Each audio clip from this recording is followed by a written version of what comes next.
Okay, we are recording. Good morning, everyone in the 5 continents. Good morning, good afternoon, and good evening in the different countries. People are listening to us and watching us in Facebook Live and here in the Zoom audience. This morning, we have Mr. Ovidio Matthew from Romania, who will be talking about the importance of literature in the learning of English as a second, no, sorry, as a foreign language. But first, good morning, Raj. Happy Mother's Day. Good morning, Michael. Good morning, Micaela and Tanya. Good morning, Jaime. Hello, hello, good morning. Good morning. Hello, hello, good morning. Okay, so because today is Mother's Day, Raj, could you give me a hand, please? Successful mothers are not the ones that never struggled.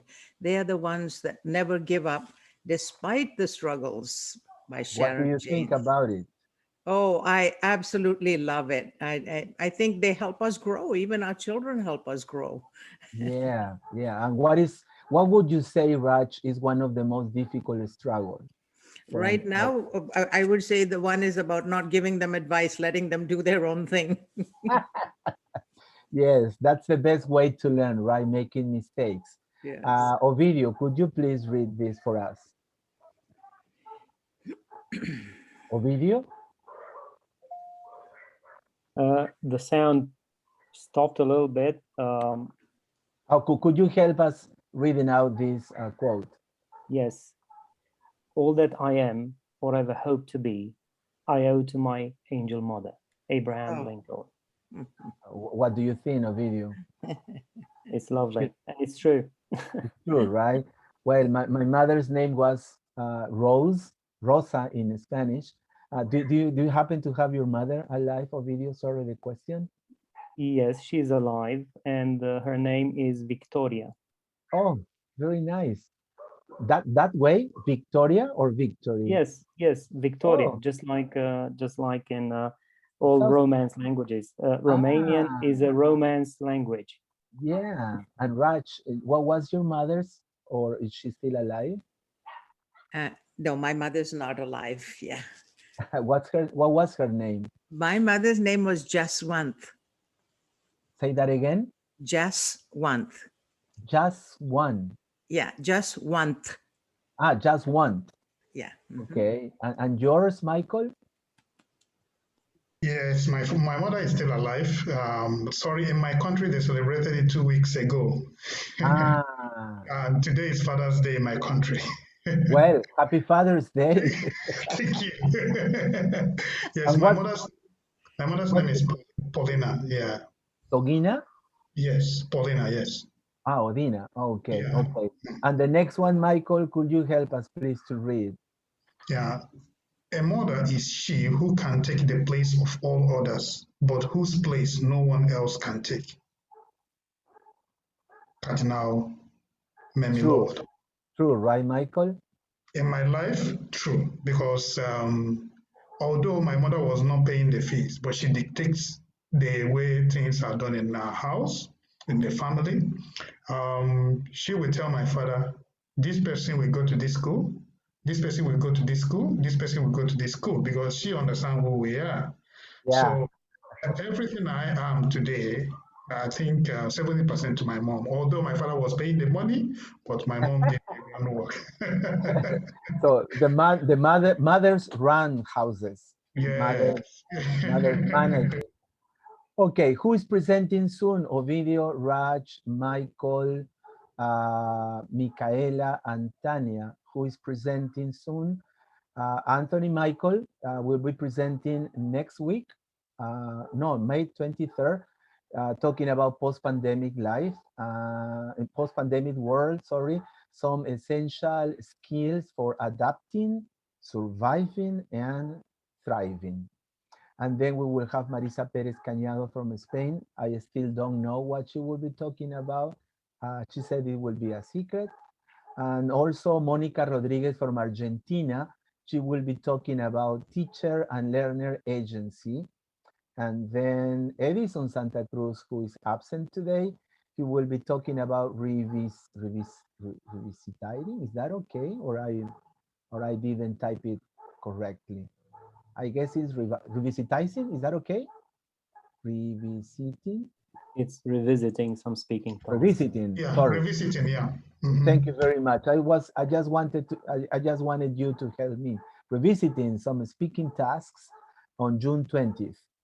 Okay, Monica Mulholland, who lives in the USA, but she's from Argentina.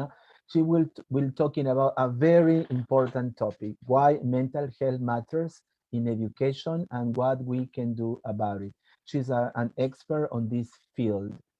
And today we have Ovidio. I got this photograph of yours from your Facebook. Sorry. It That's looks, me in Peru, actually.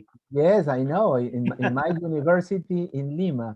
And I guess this is Tom Byers, if I'm not wrong. No, looks like him. No, I think that's Cesar. Ah, Cesar, okay. Yes, I And think. this is the part of the audience listening to you. And here is me, younger. Okay, and I love this photograph of yours. Ovidio. Can you explain, please? Well, just I'll try. I guess it was at the airport. I was sitting there, and Cesar told me to do that with my mouth without knowing what's going on, and then I Yeah. noticed And the here is huge the llama. animal behind me, the llama. Yeah, this llama. Yeah, beautiful. Okay, okay. So this morning we have our friend Ovidio. Please read me. Let me read a little bit about him. Oops, I can't read it. I can't find it. I have some problems with my cell phone.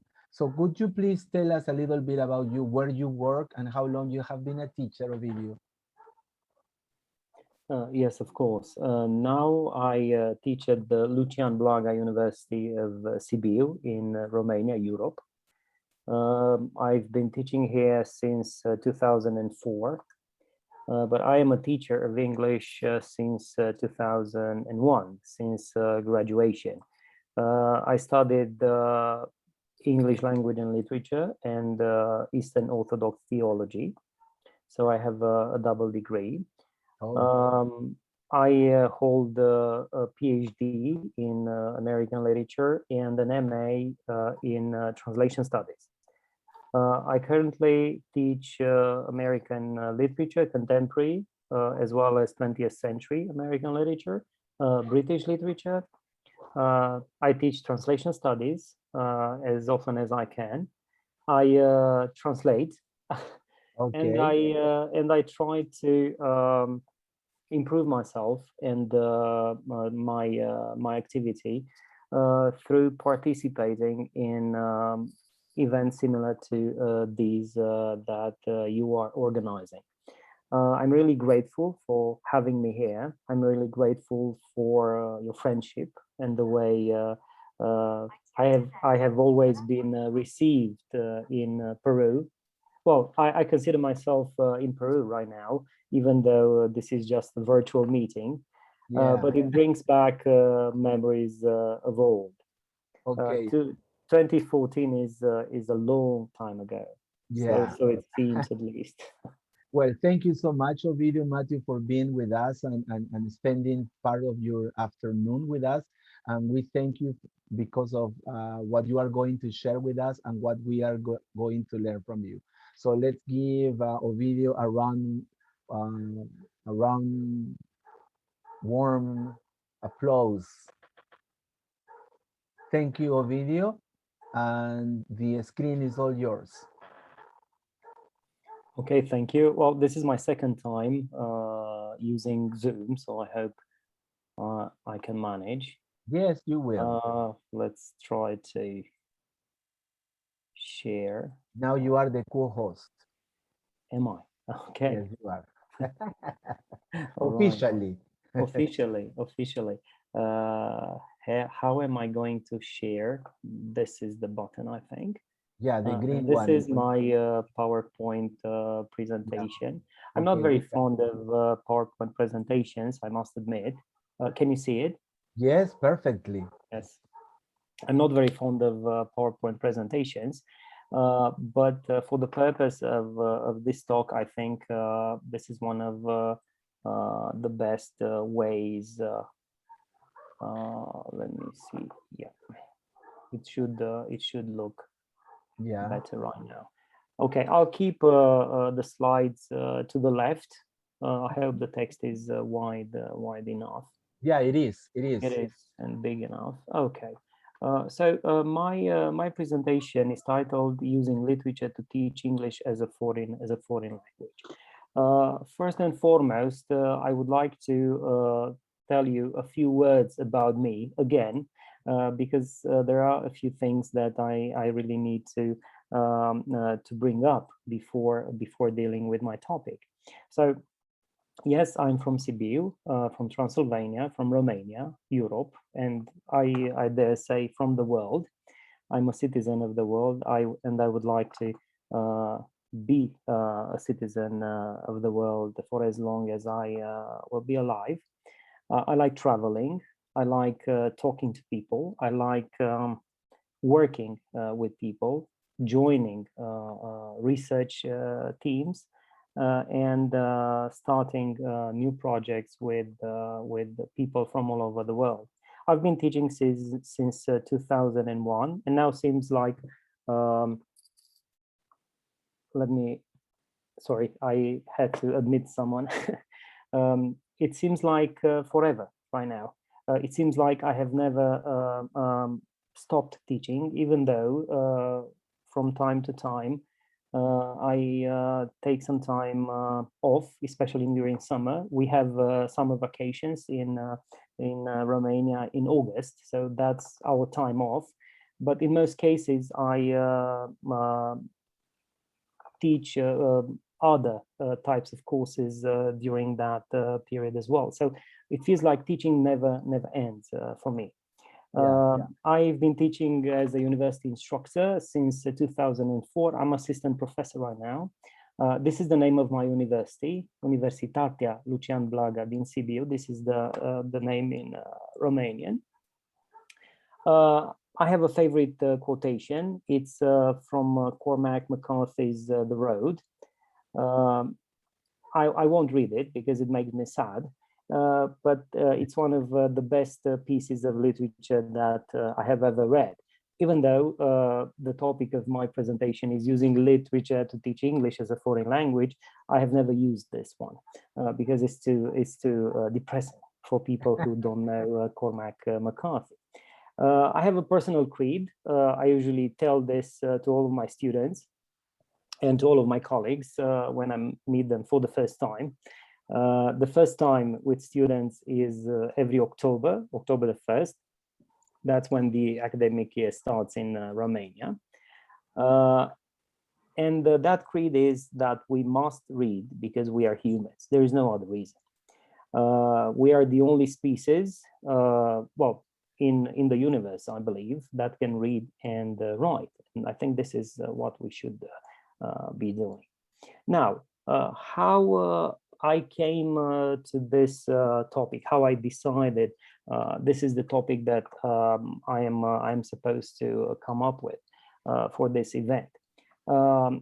Teaching English as a foreign language through literature or reading. The title is there because I had to choose a title. In fact, the whole story is a bit more complex. The idea came when I was reading Frank Smith reading a book. Let me show it to you. I always keep it with me. This is the 6th printing. It was printed in 1993.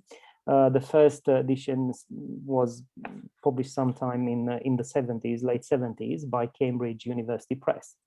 And I was very impressed by the way in which Smith dealt with the topic of reading in a very wide context. He touched upon psychology, philosophy, and teaching, of course. I'm going to read another favorite quotation. It's not literature, it's more technical than that. But please allow me to read two very short paragraphs. Please The go on, Olivier. Thank you. Jaime told me that this is going to be interactive, so I love that. Whenever you feel like interrupting and asking or commenting upon what I'm saying, please do that. You don't need to raise hands or to ask me. Just stop me, and I'll be as polite as I can get and answer all questions. Thank you very much. And this is Frank Smith. The teacher's problem is never the absence of advice. The world is full of experts willing to promote a favorite remedy for reading problems. But if one authority says method A is best and the second prefers method B, how can a third opinion possibly help make up the teacher's mind? The teacher does not need advice, but understanding. The teacher still has to make the decision. And there is no point in expecting research to resolve the dilemma. Hundreds of methods of teaching reading exist, mostly minor variations on a few traditional themes, and literally tens of thousands of research studies have been done comparing one method or procedure or set of materials with another. And out of these tens of thousands of studies, only one basic and incontrovertible conclusion can be drawn. And this is the conclusion you see on the screen. All methods of teaching reading can achieve some success with some children some of the time. So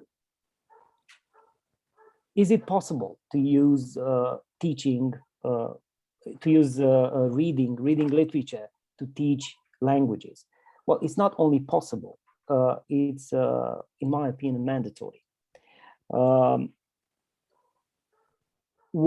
Well, for various reasons. These reasons here, well, I just selected three of the ones that I've been thinking of, because, well, this is a presentation. I couldn't fill more slides than one with these lists, but I know that these are probably the most important reasons. First of all, it's cultural enrichment.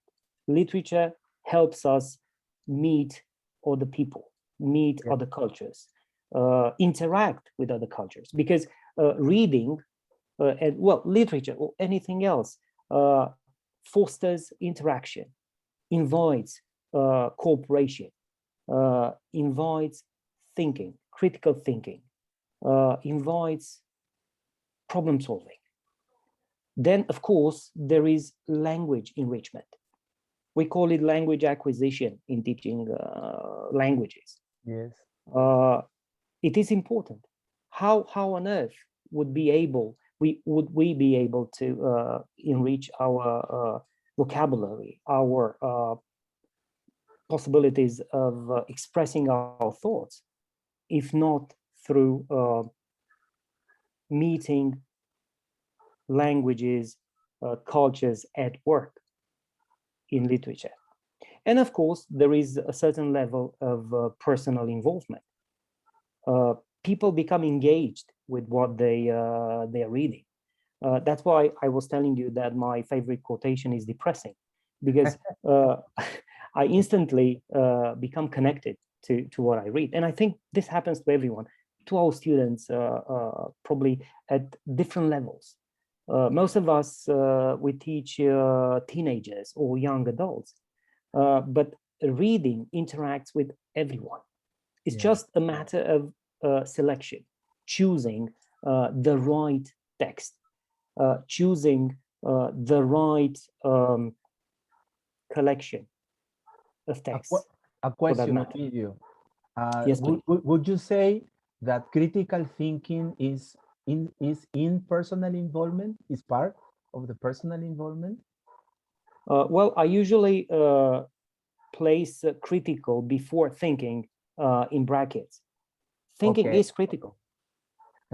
You can't think uncritically. All right. Please forgive me for this invention. No, okay. I love what you're saying. And what about personalization? Because I'm teaching, I'm not the expert, but I'm learning to teach American literature. And my students love when they personalize, when they do critical thinking, and they compare their lives with the authors and what they wrote and what they lived, and it's beautiful. So what about personalization? It is indeed. Well, the easiest way to get students involved is to come up with the text with a play. Drama makes this interaction, this personalization, very, very poignant. It's very easy to see how people interact with the text when you ask them to act the text. Of course, when students read prose, they might interact with concepts, with descriptions of landscapes, with settings that they feel are familiar to them, or that they feel strange, misplaced, out of place. Yes. It's very easy to use texts to elicit interaction and reaction. Yeah. Thank you, Video. Thank you. I think this is one of the purposes of education. We interact. And this is what I usually tell my students. Some of them are training to become teachers themselves. And I always tell them that we are not teaching students. We learn together. We study together. Education is an exchange. We swap information, feelings, we interact. I think our thoughts are intertwined. Our communication is enriched through this interaction. Communication is not possible unless there is an action and a reaction. Yes. We exchange all sorts of things that make education possible. And one of those things that we exchange is thoughts, opinions, things that we usually operate with when teaching and learning. That's why this is a joint effort in education. We are not on different sides of the barricade. There is no barricade. There's just a gap that we need to bridge when teaching our students. I prepared a very informative slide this time, which fosters some interaction with the audience, probably, if they know anything about our historical background. I am introducing this information because at the end of the presentation, should we have enough time left, I'm going to show you some textbooks that were produced in one of these periods, in what I call teaching English as a foreign language in Romania. So there are various timelines that I usually try to overlap when I'm thinking of finding new ways of teaching, new ways of improving what I have as teaching material in my archives. And I usually start thinking of a time that I experienced as a student. Teaching English as a foreign language in pre-1989 communist Romania was, we would say, a lot different from what's going on today. First and foremost, because the approach was different. The teacher was there to inform, the teacher was there to assign homework and to evaluate. Of course, it was possible to do all those things because the teacher had access to teaching aids, teaching material. There was no internet before 89. I think in Romania and probably the situation in the world was pretty similar to that in our country. So the only source of information was the teacher. Then there was another period teaching English as a foreign language in pre-2000 or transitional Romania. That was after the fall of communism, when for, well, 10 years or so, we've been trying, I say we've been trying because we are still trying to do that, to change the way we teach, the way we approach school, the way we interact with the teaching material we had available. Truth be told, in post-2000 Romania, many things have changed. There have been gains and losses. Among the gains, I'm always trying to be positive, okay? And I'll try to start with the gains. We have access now to new teaching materials of all sorts, of all types, audio, video, you name it.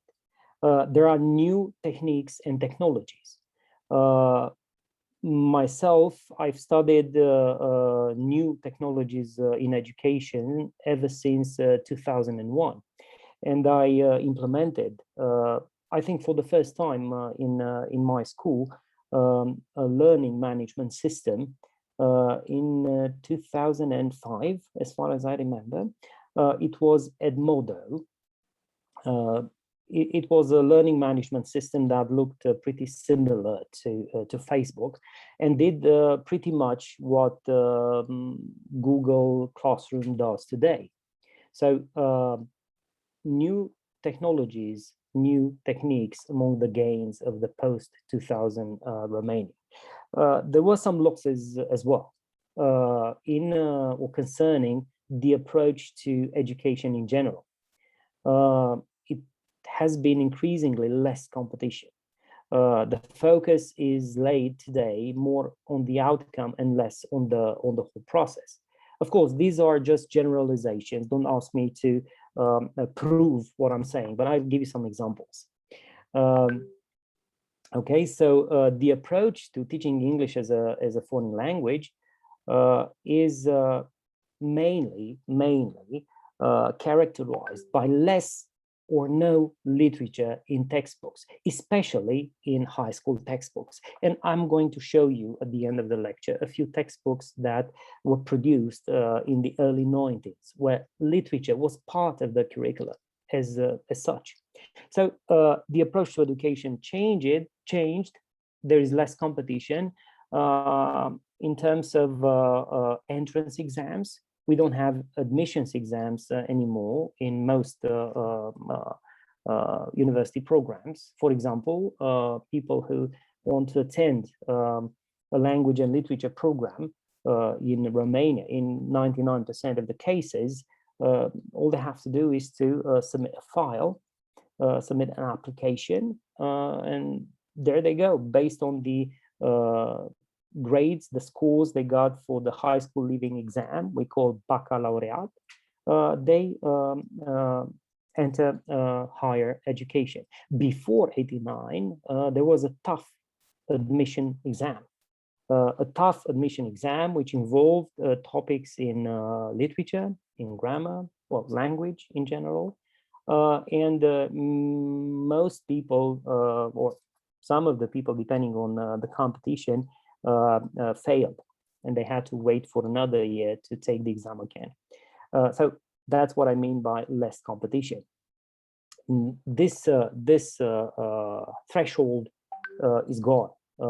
It's no longer there. So there've been gains and losses, and some of these losses are connected to using literature as a way, as a means of teaching English as a foreign language.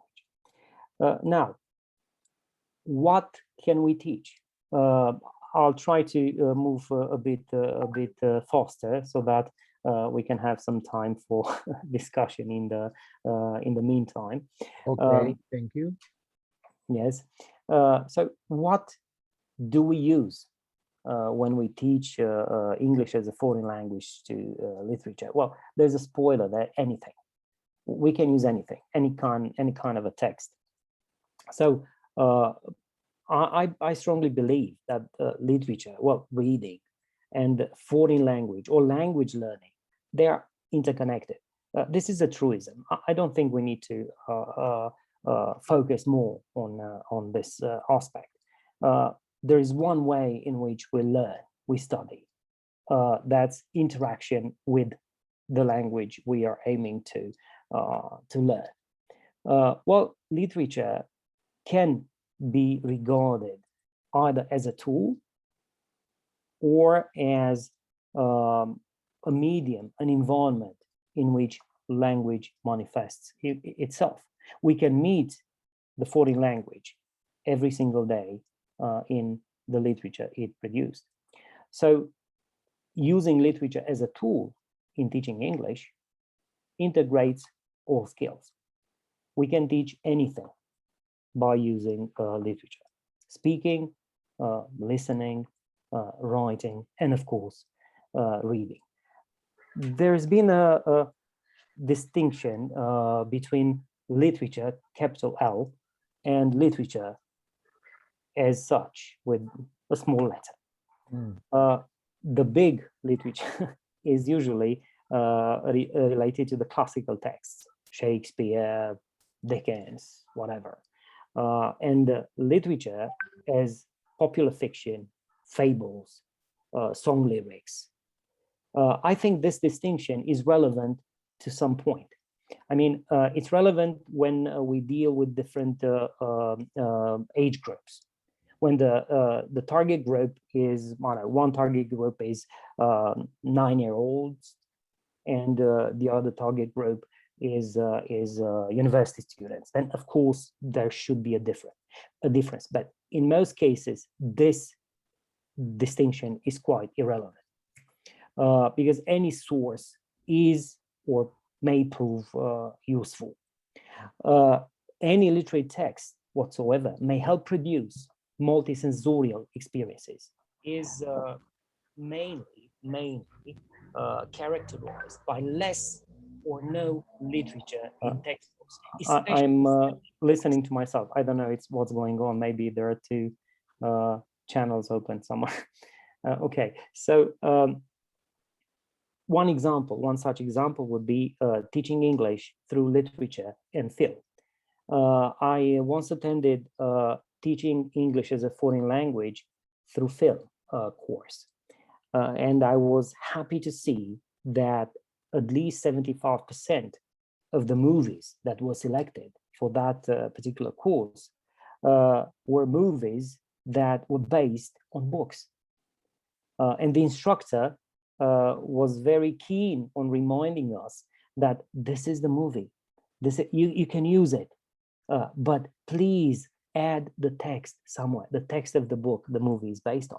So literature can also work as a secondary source, as a secondary tool.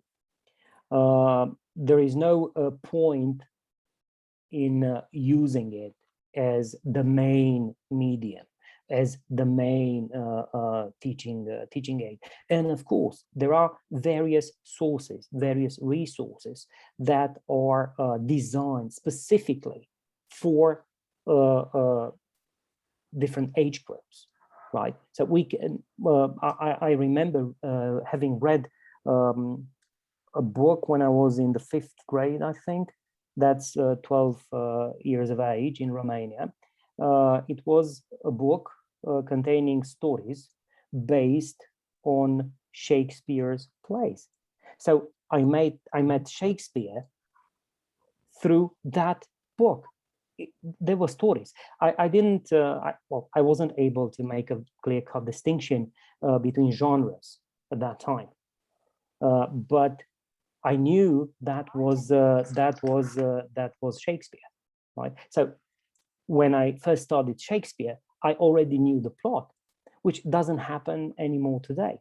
You know, when students start dealing with the topic with the new author, they usually look up the plot online. And why would you say, Ovidio, that is happening? I don't know. Maybe somebody failed to tell them that the most important encounter is with the text itself, not with the plot. So knowing the plot is irrelevant as long as they haven't met the actual text. Could be because of internet, because students can get the information and the summaries and everything just in short and immediately without needing to read the whole book. Well, it's probably something related to that concept of instant gratification. We want it now. Okay, so reading a book takes some time, but we want the response, the answer right now. Yeah. I think adults do that as well. Okay, so children, students, pupils, and adults do basically the same thing. If nobody tells them what or why literature is actually on the curriculum, what we do when we encounter, when we meet literature, the text itself. So I think this is when the teacher's role becomes really, really important. Students must be explained precisely what the text is doing to themselves and to their language learning process. I don't want to be very technical about this issue, all right? But I know there are a few conceptual phases that teaching English as a foreign language through literature passes through. So one of them, probably the first, I don't know, correct me if I'm wrong, I think this traditional approach in which language instruction leads to the study of literature is one that we have all seen in practice. For example, I'll use my example because I was a student in very different epochs in the history of Romanian education. Before the fall of communism, after the fall of communism, and now in this post-modern era we are living today. As a teacher, I am connected to the phenomenon. And I know that the first thing that I heard from my English teacher back then was that I was supposed to learn English, and that would give me access to texts in English, literature, and other types of texts. So this traditional approach means that it is old, right? But it's not wrong. Traditional has acquired a negative sense, a negative meaning, or at least a shade of a negative meaning recently. Well, this is one of the possible ways of relating to the phenomenon. And of course, yes, language instruction, teaching English as a foreign language, has as a purpose at some point, as an objective, the student's ability to read foreign literature, world literature in the original language. Then there is another phase, which is usually related to functional approaches to the phenomenon, in which literary texts are seen as pieces with little or no functional value. That is, we read them, we learn the language in order to read these texts because we love beautiful things, we love art. We use language and foreign literatures as a way of interacting with the art or with the culture of other countries, of other ethnic groups. So yes, this might be one of the possible approaches. I know these conceptual phases are intertwined, or they are separate devices of understanding the phenomenon, but I feel they are there. at some point together or separately, depending on the circumstances and the context. And there is another phase, discourse stylistics approaches in the main, in which literary texts are used in innovative and quite appropriate ways, I would say, ways which involve comparing, contrasting different stylistic properties and conceptions of art. This is what happens when we deal, for example, with texts at university level.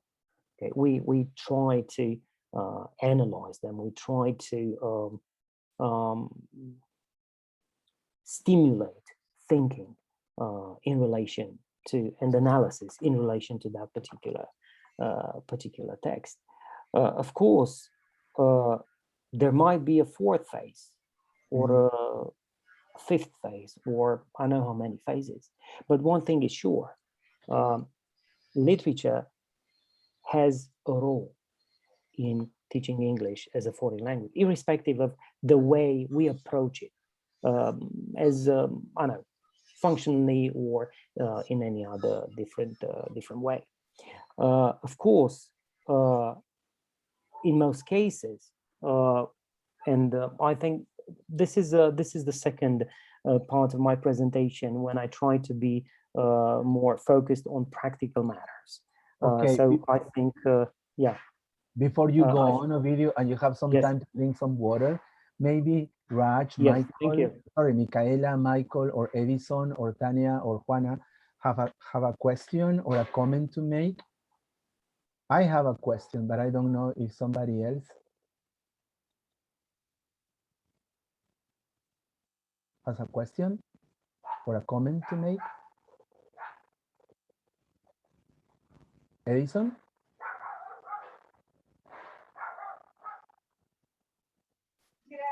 Maybe I think what people don't normally, the teachers and the students alike, don't understand is that any text has to be considered literature. Because sometimes we don't think, if it's not something written by a famous writer or author or somebody who is recognized, or it is not valued as true literature. But as Rana said, and we have this other, no, not Rana, sorry. As you said, sorry, and I forgot. Any text can be used as literature.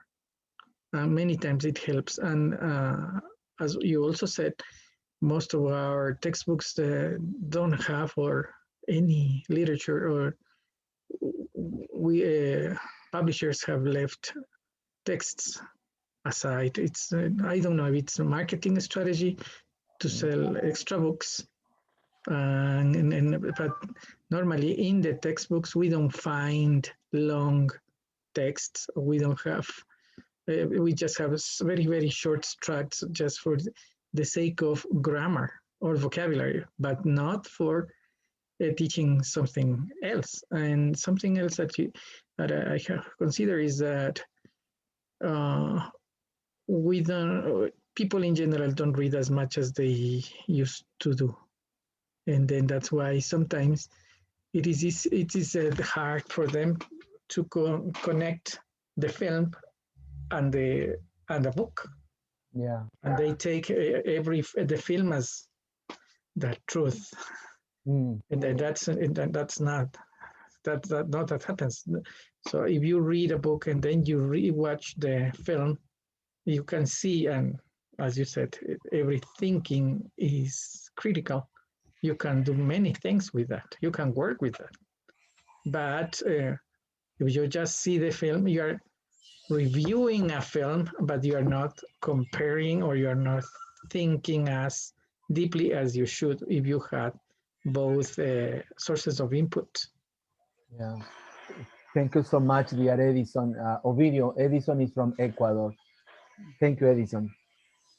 Well, I think you started to bring up about instant gratification. So students today don't read as much because we want to look at the summary version or we want to look at the conclusions.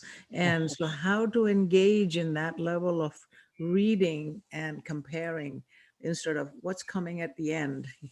So, you know, that, how do we encourage that? How do we shift that mindset? Well, I usually try to play a trick on them. First of all, when they bring up the idea that a movie could replace the book, sometimes they tell us, well, I've seen the movie. Do I still need to read the whole book? And then I tell them, well, you have seen a movie, which is a piece of a work of art, right?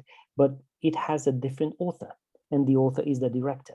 What I'm asking is for you to read a book by this author, Charles Dickens, all right? So not to watch a movie by another artist, which is the case with films and their authors, directors, producers, so on and so forth.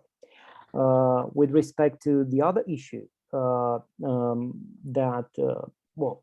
I think this is an assumption that students do not read as much as we used to do, for example.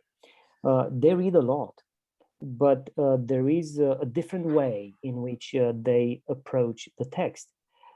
They read, well, blogs, they read HTML files displayed on their screens, books, ebooks, books in electronic format. They read more electronic text. A bad thing, and this is something we cannot mitigate, all right? People spend a lot more time before screens than with the book, with a paper book in their hands. So we cannot extend the time we have available.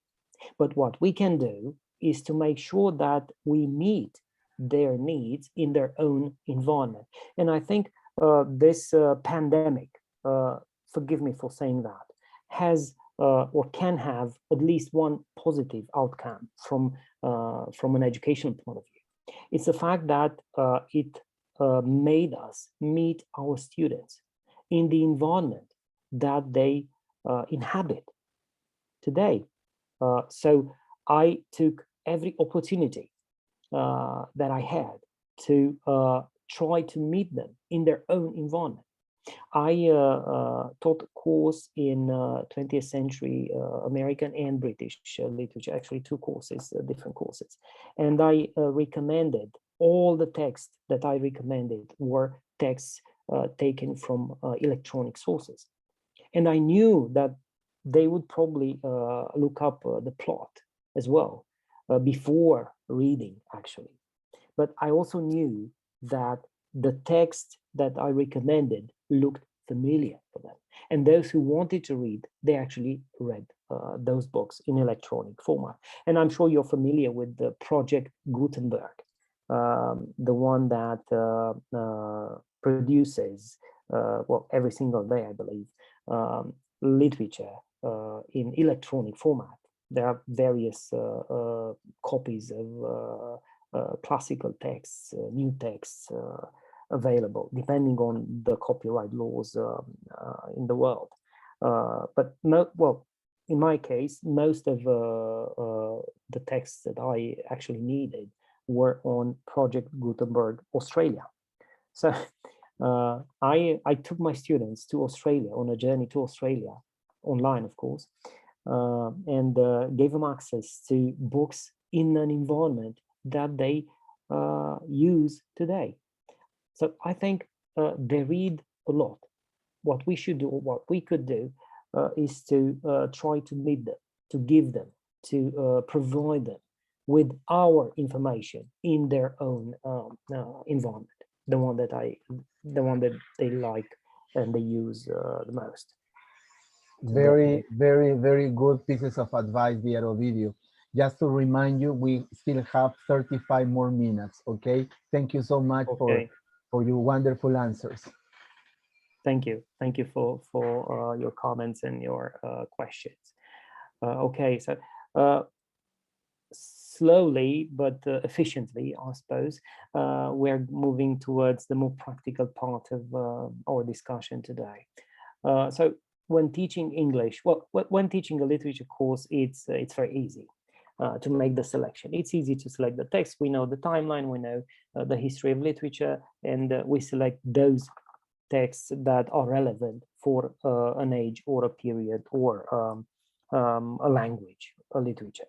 But what do we do when we are supposed to select texts, literary texts for students of English as a foreign language? There are many well, criteria for selection, but I think the most important are in this order, actually. One, the student's cultural background. It's important to know which texts to use so as to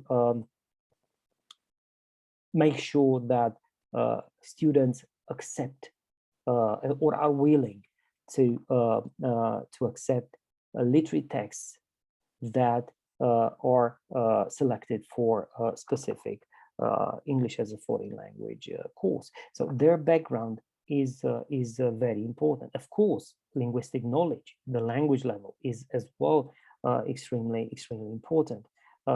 There's no point in teaching Shakespeare or using Shakespeare, Macbeth, with first grade students, unless it is a text that was prepared specifically for their language level. Then there is motivation, which is again very important. Students need to find motivation in using those texts, and of course, if we can do that, we should also include their interests, their personal interests, or their interests as a group in a specific topic, in a specific type of text. Why would we use such criteria? Because we need to make sure that the students will interact with the literary text that we are going to use as a tool, once again, not as an objective in itself. A very short description of these criteria. So what do we choose, or how do we choose what we use in teaching English as a foreign language through literature? Well, the theme is extremely important, and I think this list works for most cases, in most cases, depending on different age groups, on different target groups. Of course, these might be augmented, might be changed to fit the context, but in the main, we have to be very sure that the theme is one that relates to the students' cultural background, their interests, their motivation to study the language. And what works best, from my experience, is what we call universal themes. So themes that can relate to anyone. There is no failure. If we choose texts that contain references to or describe fear, courage, hope, love, the feeling of belonging, and of course the need to achieve. It's in everybody's heart and the mind to progress, to move further, to think of such universal themes. They are generative, and they help us produce, or they help us develop our teaching in a variety of activities. So there's not just the text itself that's on one of those themes. It's also the myriad possibilities that the text actually opens. Once again, the text is not a purpose in itself, it's just a tool in our case. How about the story? Yes.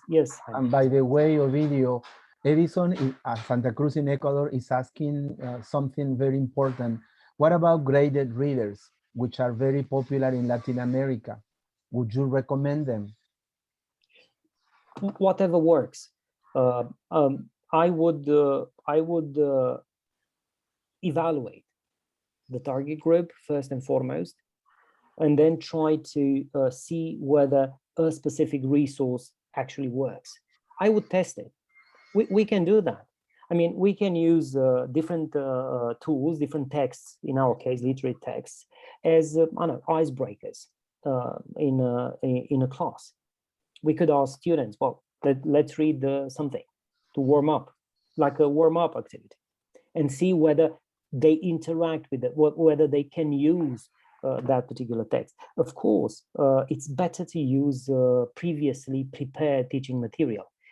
It's less time consuming than selecting your own material, definitely so. Okay. And I know some teachers also use that in Romania. Sometimes as a curricular activity for reading, for teaching reading, right, for the skill of reading and enforcing speaking abilities, but also as an extracurricular activity. For example, there are primary school teachers in schools that teach German as a foreign language who recommend series of texts. Well, the books are usually produced in Germany or in Austria, that are designed for a specific level of language, for a specific language level. And they read those texts as a competition among students, and that's perfectly extracurricular, okay? Nothing happens. They're not assessed formally at the end of the reading process, but they receive prizes, they receive diplomas, awards, so on and so forth. And that enforces their actual connection to the literary text, somehow outside of the formal environment, but also part of it, because everything happens in school, where they share the books, okay? And of course at home, where they actually, well, most of the reading process actually takes place. So yes, readers of all kinds can be used, or teachers can actually produce their own selection of texts. Now, the plot issue, or the looking for the plot online issue, is in most cases related to the storyline. So it would be a great idea to actually tell students that they're going to read a very clear, uncomplicated story. And that story is going to be easy to understand. There's no need to go to step outside of the text itself to look for further information on the text unless specifically instructed. So yeah, for younger students, illustrations are also important. And in most cases, they would help students better relate to the text, better remember certain vocabulary issues they studied during the actual reading process. I remember myself when I was studying French, I read Gargantua et Pantagruel by Rabelais, and it was a very difficult book in French, right? But language-wise, but it helped me a great deal that it had so many beautiful illustrations, and I connected most of the word lists to specific illustrations in the book. So that helped me somehow cope with the reading process and continue reading with very good acquisition results. So theme, storyline, illustrations, of course, depending on the age group we are teaching, and of course, depending on the language level. Now, what type of activities? I'm not going to teach teachers how to teach, okay? But I thought it would be quite important to remember that there are multiple possibilities. There are multiple types of activities that we can apply to a text, that we can derive from a text and enforce language acquisition at all levels. There are comparison, replacement, ordering activities, close activities, problem solving, composition activities, writing can be a spin-off or something that is actually part of the same series of activities itself. We don't need to teach the skills separately. Skills can be integrated when using a literary text. It's not like teaching grammar. Okay, the tenses, the difference between the present simple and present continuous or progressive. When we use a literary text, we can teach most tenses together, and we can use them to produce all sorts of activities that are not restricted to reading comprehension or to use of English or to writing. We can integrate everything, and I will give you a few examples. Now, the technicalities of dealing with such issues, like producing activities, if they are not there, okay, let's suppose that we don't have a textbook available and there are no activities, and the text, the selection of texts is our own. What do we do? Well, this is when technology steps in. And I'm happy that one of our colleagues is from Canada, because I will take the opportunity to praise Canada for two things.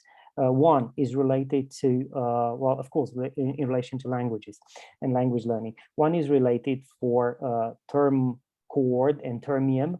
That's a terminology repository that's on the government's website, online and free for all. We extensively use it with our translation studies students. And there is another electronic device that, let me see if I can share that. If not, I'm just going to tell you that I have been using for many, many years. I think ever since I started teaching English. One way or another, the concept is similar to this tool, but this tool provides all the sub tools and the technology needed by teacher who like to produce these types of activities based on any text. And let me check. Yeah, it's the website is the same. This is the hot potatoes. It's from Half Baked Software Corporation.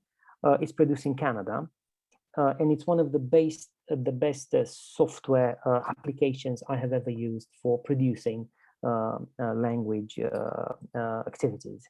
Is it free, a video? It is absolutely free.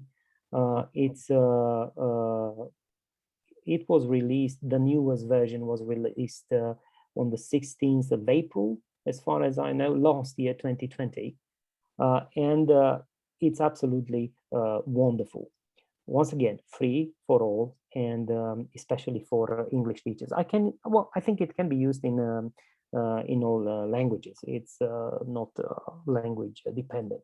But what we could do besides that is to create a network with all the teachers in a specific school and share these activities we produce by using, well, hot potatoes or some other software, which would enforce language learning and would send out a very important message.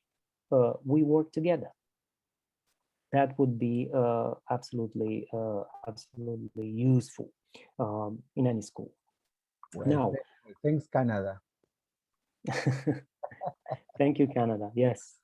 I'm very grateful for this one. This is actually the first software application I have ever used for teaching in my teaching activities. Well, as you said, the teacher gives the information, having the students use their tools, right? Yes. Well, when I first started using this application, I was like printing out all the exercises. Okay, but now all these exercises can go up online, and students can see them, use them in their own environment, in various learning management systems: Google Classroom, Edmodo, Schoology, Microsoft Teams suite, I think. Very interesting. Very interesting. Just a reminder, Ovidio, we still got 20 more minutes. Thank you so much. Well, thank you for the reminder. Okay, now, so these activities, which I'm sure we all use on a regular basis, can be supplemented by a type of activity that the teaching world seems to have forgotten, just a little bit, I would say, and that is what I call grammatical translation. I remember this is actually the method that was applied to me when I was taught the English grammar. So our teachers back in the 90s used this method, sometimes exclusively, sometimes in combination with other methods, to teach grammar. And I found it extremely useful. Of course, it has its flaws. It has its flaws, it has its drawbacks, but in most cases, it proved life-saving, especially for the type of student that I was. I started learning English when I was 12. Students who start learning English today in a formal environment, they start in kindergarten, right? Or in primary school, depends on the particular cases. But we started in the 5th grade when we already knew Romanian grammar, and we had something to connect to. So this language acquisition through translation is a valuable tool in translation programs, but also in translation activities in the English as a foreign language, or in the ESP classroom, English for specific purposes.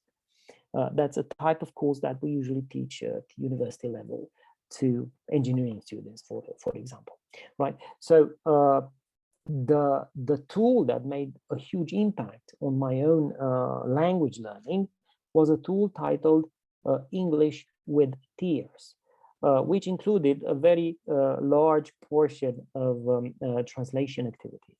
Of course, translating short sentences, short complex sentences sometimes is not what most teachers would do today.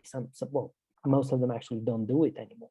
But I think at some point, depending on the student's mother tongue, this could prove useful, and I'm not afraid to say it out loud. Of course, I'm not going to focus more on this issue. This might be a topic for a further discussion sometimes else during another event. But please do try to think of the possibility of using this method in teaching English as a foreign language. Of course, sometimes it was applied in Romania, for example, by means of literary texts. There are still textbooks for learning English, in which there is 90% of the activities are translations from Romanian to English, and from English to Romanian, by using literary texts. So once again, I think this is what might be useful. Now, pros and cons. Definitely, there are cons. Literary texts are useful in teaching English, but there are some drawbacks that usually fall within the task of the teacher to sort out. Of course, in those particular situations that we face in our own classrooms, one such con would be related to the fact that sometimes the language of literature is too complex or is too unique. Okay, some people argue that, some researchers and fellow teachers argue that the language we usually witness, we use when we read literature is unique, and it's something that's never going to be used in the street. Well, of course, not all of the students training are learning English to use it in the streets exclusively. Some of them are going to use it in their professional environment. Some of them are going to use it just for reading, reading for information in their professional environment. Or some of them would just use the English language in social gatherings, in social conversation. And what's better than having what to talk about? Reading provides us with topics of discussion, okay? So yeah, this might be an issue, The language of literature, of the literary text, okay, not literature in general, is complex, yes, and yes, unique. This might be a drawback. Then sometimes people argue, researchers argue that literature does not actually, or the literary text does not actually help students reach their academic goals or their occupational goals. I myself taught a few years ago in the Faculty of Engineering. I was teaching English as a foreign language, but with a very strong component of English for specific purposes. And one of the issues was to convince students that the literary text can give them a hand in learning, in studying English. It was almost impossible at first, but then I thought of a device. I told them that the literary text, poetry, song lyrics, drama, helps them practice their diction. Because learning the language without diction, learning the language without strengthening the ability to read new texts is useless. And they understood that learning their technical vocabulary and practicing diction through reading literary text was mandatory. And of course, the bonus was that they started to listen to songs in English. Well, most music in Romania is in English. And they were very happy to find that they were understanding the language of songs, the lyrics. So that made them really happy. That was one way in which they managed to exceed the boundaries of the formal English classroom. They found a way to use this language skill outside of their academic environment. Then, of course, and I mentioned the cultural context before with reference to the student's background, cultural background. Yes, literature reflects specific perspectives upon the cultural context, which might be difficult for foreign language students to grasp. Literature is complex. The literary text is complex from this point of view as well. But we could look at this from another angle. This might be an opportunity to enlarge students' grasp of the cultural context of origin, of the cultural context the text originates in. So up to this point, most cons can be translated into prose for using literature, the literary text to teach English as a foreign language. And then this is the part I love most, the prose. Yes, literature improves communication by creating opportunities for discussion, controversy, and debate. So all the language skills can be taught, can be practiced with the literary text or in the environment created by a literary text. Why? In most cases, because what the literary text actually does is to contextualize language. It gives us the language at work. Of course, the literary text is a work of art. Its language might be unique, might be too hard to comprehend, too complex. But one thing is sure, it gives us a context in which language is used. And I see no usefulness in knowing, I don't know, the Christmas traditions in America or in England, right? In a specific cultural context, without having access to that context's literary texts. It's probably very valuable to know how people would behave in certain cultural contexts in America or in the UK, but it's also valuable to see how they interact with their own language in the literary text, in the production of art, of an artistic artifact. So once again, literature contextualizes language, and we should be able to use this to our advantage. How can we leave aside the fact that what literature also does is to promote tolerance for cultural differences? I remember getting questions like, is this a racist book?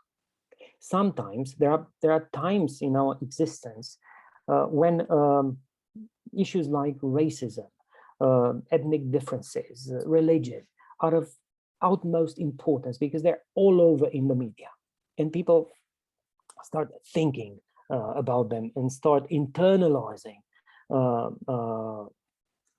the issues related to these concepts. And I usually come up with the invitation that people who want to answer such a question should read the book.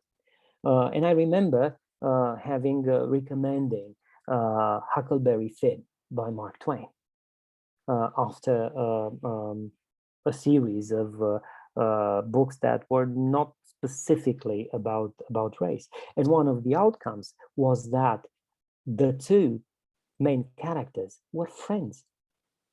So even though Huckleberry Finn by Mark Twain was accused to be a racist text, to show differences between races, which are, we all know now, things that are so unnatural to be mentioned and to be thought of. But students, my students, were very, very intelligent, very smart, pointing out the one thing that mattered. The two were friends. They were walking together towards a common goal, and the common goal was freedom.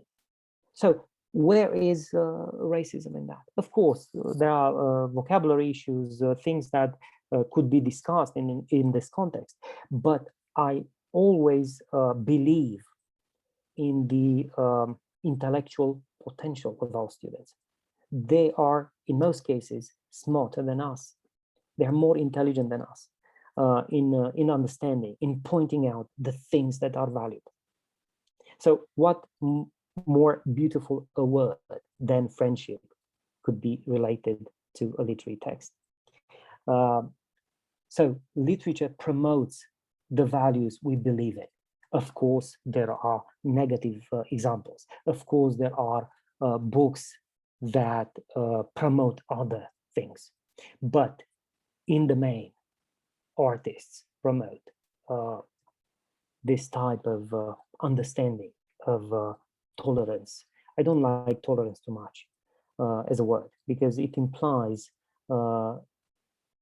we need to tolerate something. Yeah. Okay, so I usually say understanding.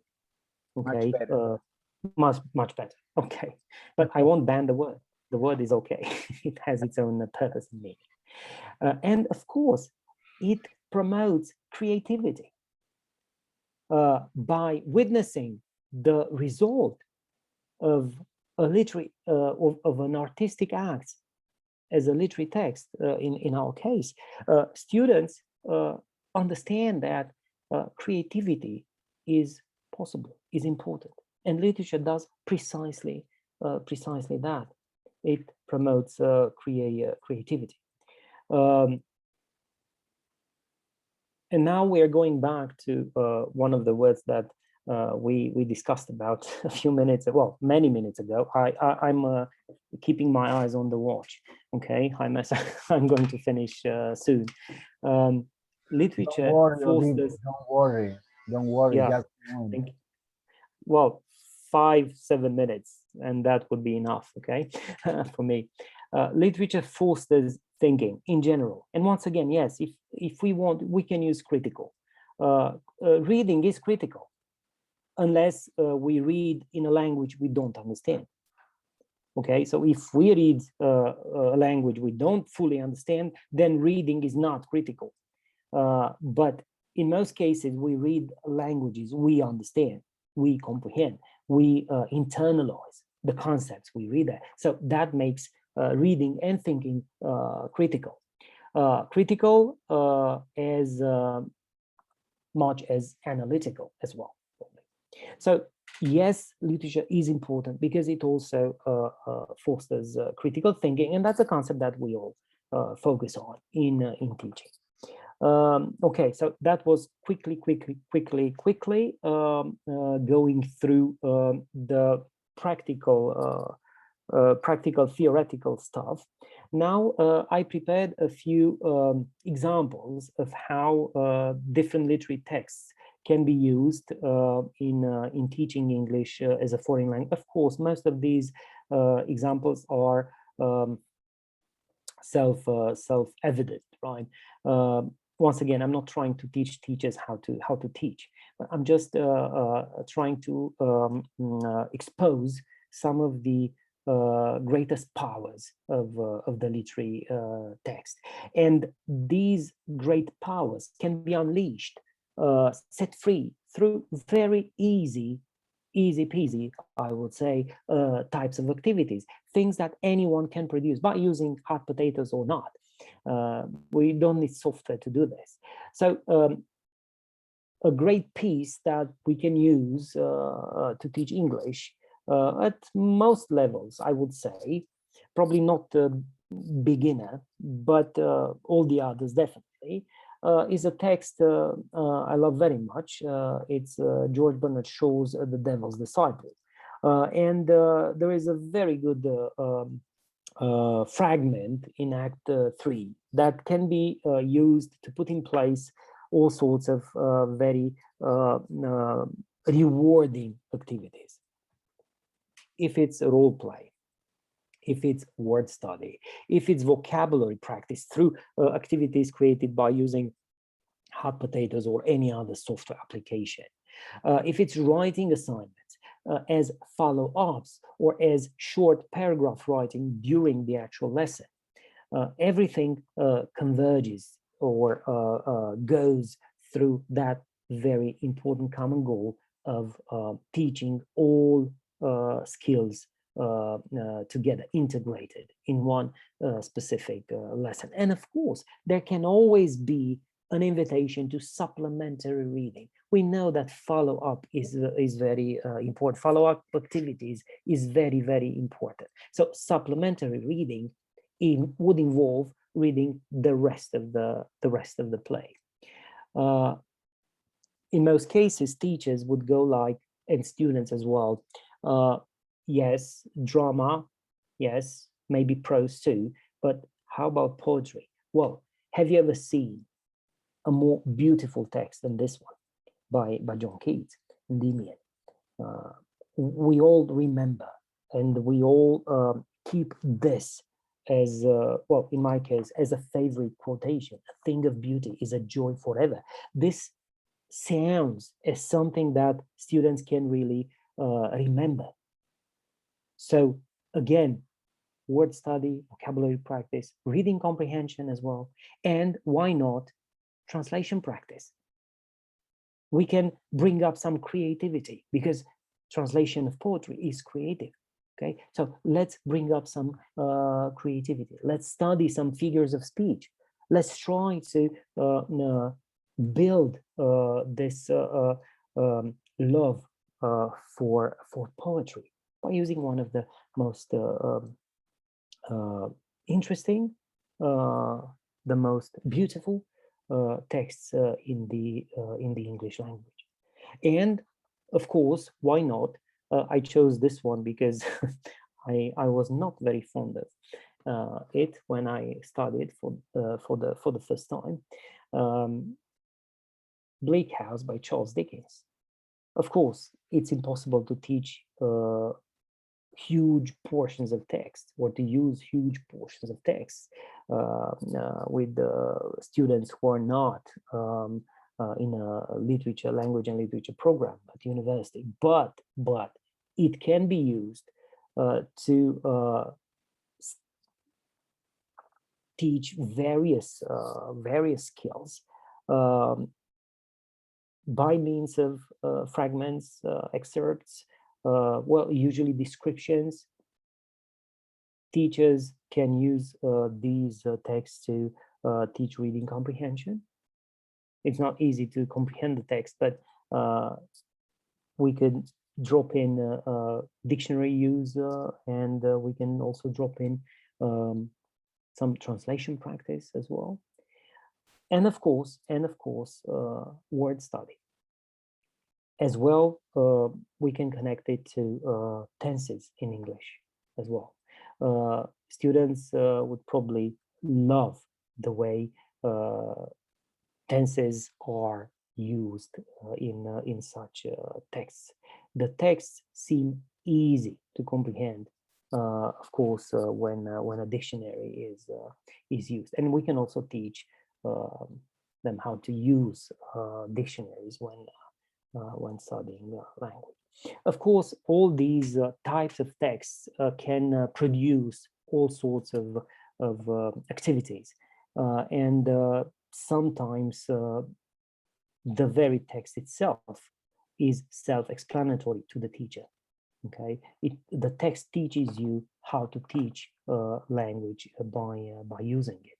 But once again, it all depends on the student's background, on the target group, and of course the teaching environment. Sometimes in an electronic environment, in Google Classroom, for example, or on Zoom, it's a bit more difficult to engage. It's a bit more difficult to connect with students.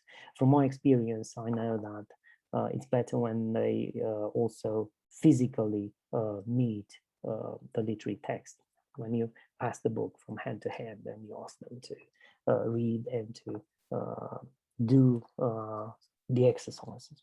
Okay, well, I compiled, selected the bibliography. Of course, there are many other things to be thinking of, or that we can talk about with respect to this topic. But I hope I managed to maybe not to answer questions, because that was not my objective. I hope I managed to bring up possible questions that we could be answering sometime in the future during a similar event or in our own classrooms, in our own teaching practice all over the world. Thank you all for listening. I hope it wasn't too much. I hope I met, yeah, the time is all right. Thank you, Jaime, for No, reminding me I should run faster. Thank you so much. no, thank you, dear Ovidio. It's been listen. It's been to me. Your presentation is been inspiring, honest, transparent, enriching, academic, supportive, engaging, thoughtful, reflective, illustrative, and you have covered everything. Something that I love about your presentation is that you've been very transparent. What you like or you didn't like, what you thought that was interesting and wasn't, and the pros and the cons and the different phases and also examples. So I would like, could you please stop sharing your screen so we can listen to our friends and colleagues comments, please. I love your presentation. I felt like if I had been in a university class or or in the USA or somewhere else like that. It's been very professional. We are not used to it. Let me tell you, Ovidio. It's been very high academically speaking. Thank you so much, Ovidio. We hope to have you back soon. Raj, Michael, Micaela, Edison, Tanya, something to say? Yeah, Michael, go on. Yeah. Well, let me begin by thanking Ovidio. Please, Jaime, give me 2 minutes or three. Let me Okay, begin by 2 thanking minutes. him. 2 minutes. I did a little research on this, and this is like very inspiring to look at what I have and what I don't have. To begin with, of course, you know, this part of the world where we are used to prose.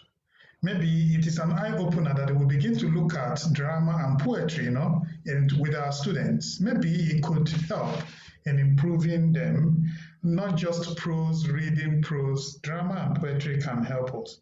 Now, of course, everything we do as human beings have pros and cons, but in whichever way we want to look at the cons, the importance of literature as literature in learning English language or a second language or foreign language can never be overemphasized.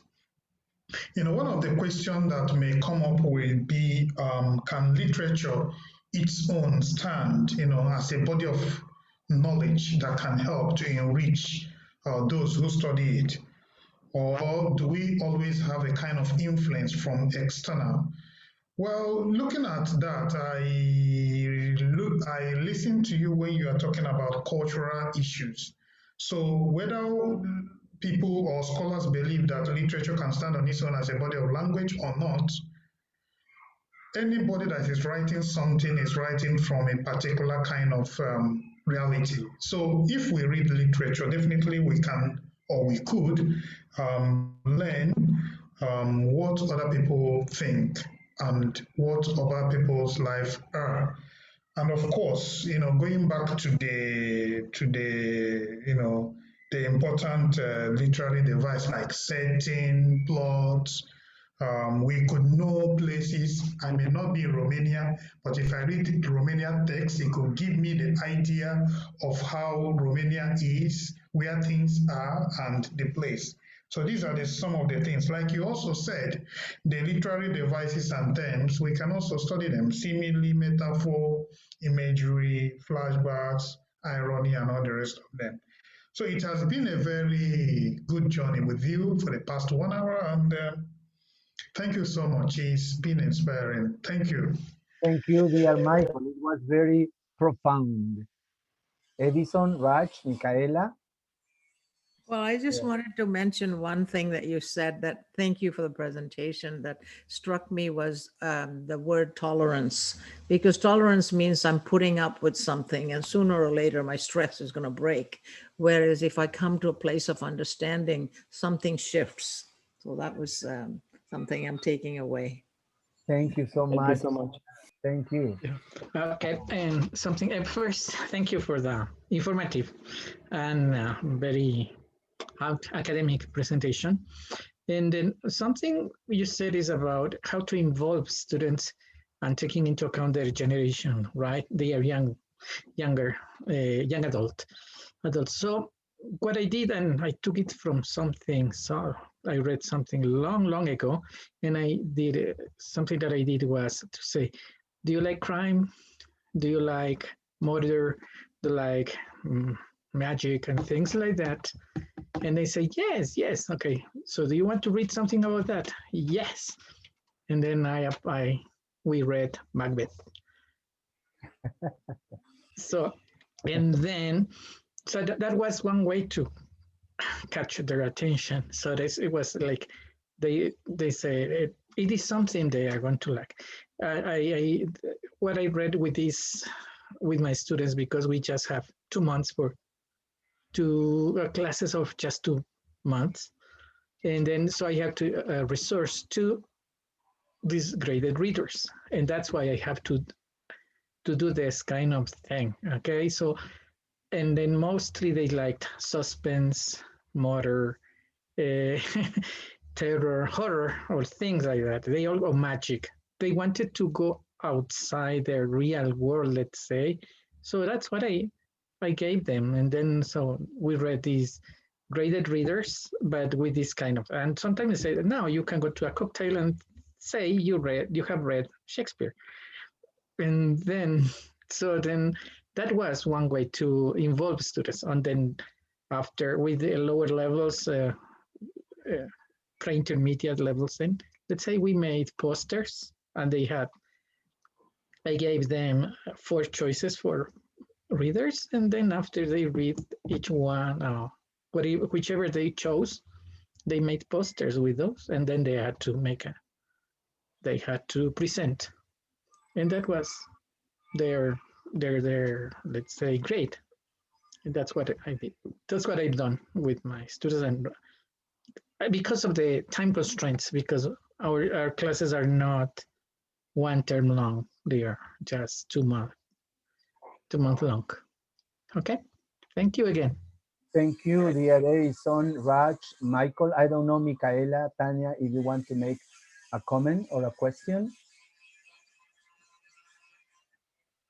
Okay, it's your time of video for you. Tanya, you want to say something? I just want to thank Ovidio for the outstanding presentation. I really concur that reading is one of the most important skills that we need to develop with our students, and especially using literature. Thanks a lot, Ovidio. Thank you, dear Tanya. You are from Ecuador, Tanya? Yeah, I'm from Ecuador. Okay, thank you so much for being present. And I always made this mistake on purpose, and I don't know if it is a real problem for me. Your last words, your final words of your presentation, dear Ovidio. And as I said before, we would like to have you back with us and some of your friends and colleagues in Romania from your university or schools or wherever they wanna be from. Okay, thank your final words, dear Ovidio. Okay, thank you. Final words for today, because I will be back, definitely. Ever since I visited Peru, I keep Peru very close to my heart. I mean, literally. This is something I bought in a bazaar in Lima. Líneas de Nazca. Yes, I'm not very much of a negotiator, you know. I think I paid too much for this, but it's never too much for a symbol that I really cherish. It's a symbol of friendship, and this is what I feel every single time when I meet people from all over the world who are involved in the same type of a profession that I'm also involved in, teaching. Okay. I feel at home. There are so many countries present. There are so many friends listening to us, and I feel as if I have known you forever. Thank you for listening to me. Thank you for giving me the opportunity to meet you. It's really an honor and a privilege to have been here, and I will definitely return. I will bring back more joy. I was a bit under pressure today, under stress. I was a bit nervous because I didn't know how this was going to happen. It was Zoom. It was the first time, but I also felt confident that I am among friends. And thank you all for being here with me, for me actually, and for our profession. Let's meet again, Jaime. This is a promise. I will be back, and maybe we can build a transnational network that can actually work on the same principles that you have built this one, which works perfect. I have followed all your online activities, and I think you're doing a wonderful job. Thank you. No, thank you, Ovidio. As Michael said, definitely we'll go to your country. Your house is our house. So Mi casa es tu casa. And I will be there. Thank you so much, Ovidio. We'll be in contact. And as I said before, one more time, thank you for such an inspiring, enriching, very high level presentation, which was very challenging for us. And it was a difficult, a tough topic, but you made it smooth, easy, and nice. So thank you for that, Ovidio. Go to bed and thank God because you did a great job today. I will do that. Thank you so much. No, thank you. See you. And the 500 people that we reach in Facebook, thank you so much in Facebook Live, and your video will be seen over and over again. I'm sure about that.